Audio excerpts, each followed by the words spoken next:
যে কিনা আমাকে নিজের মায়ের মতন ভালোবাসে, যে আমার জন্য সারা পৃথিবীর সাথে লড়তে পারে, আমার বৌদি ভাই। তুমি আমার প্রত্যেকটা বুড়েকে হাত করে নিচ্ছ বিনু।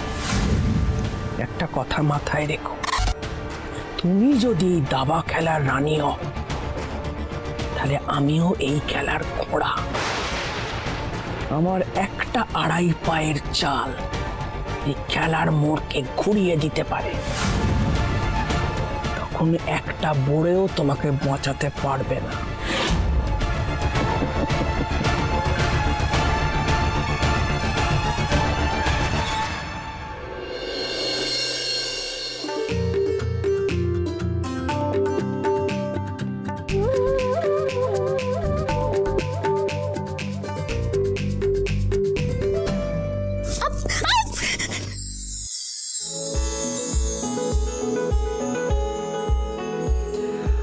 আচমকা কোনো দমকা হাওয়ার মতো ঘরে রাঙিনা এলে তুমি, কি গান শোনালে মনে ঠিকানায়, কিসের জাদুতে সময় ভুলি।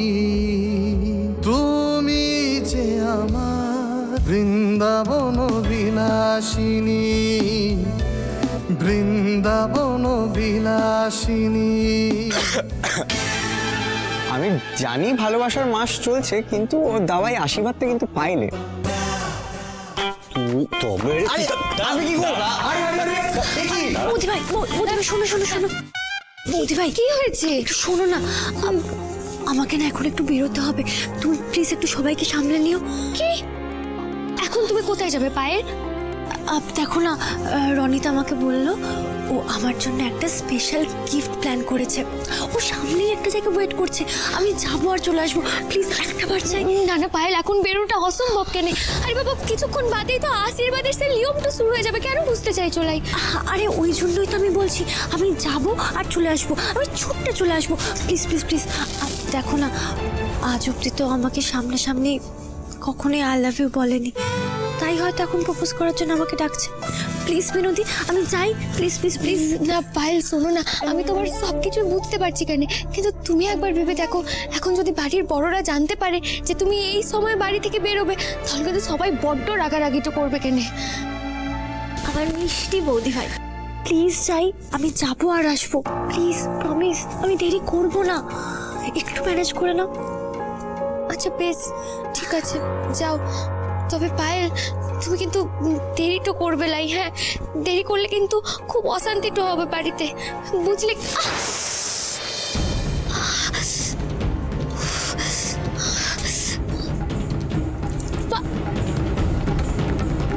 কি তুমি একটু না বলে বেরিয়ে গেল?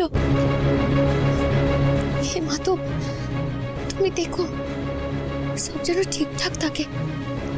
আমি জানি না কেন আমার মনটা এরকম কু গাইছে, তুমি দেখো কেন।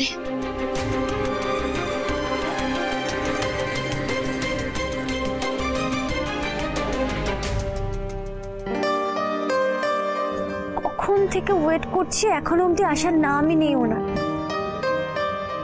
দেখেছো ফোনটাও রিং হয়ে যাচ্ছে, ফোনটাও ধরছে না। ধুর।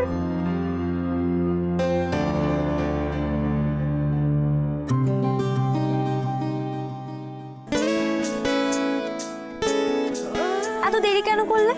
সে কখন থেকে এসে আমি দাঁড়িয়ে আছি। আর তুমি কি বলেছিলে যে বাড়ির সামনের পার্কটাতে তুমি আমার সাথে দেখা করবে, আর ফাইনালি কি করলে? একটা কিরকম ধুধু করছে ফাঁকা জায়গা, এখানে আমাকে ডেকে আনলে। এখানে কেউ প্রপোজ করে? এই শোনো,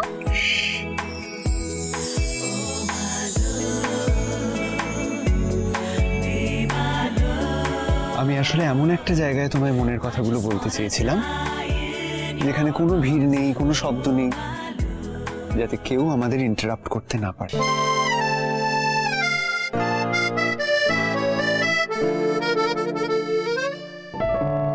শিউলি, নে নে ধর। পায়েল যে বললো বেশি দূরে চলে যাবে আর আসবে, তাহলে এখনো ফিরলো লাই কেনে? ক্রিস বেটা, হ্যাঁ মা, বলছি রনিত কোথায়? আমরা তো সবাই রেডি, ফোন করো। হ্যাঁ আমি এক্ষুনি কল করছি। এই শোন না কৃষ, ওকে ফোন করে তাড়াতাড়ি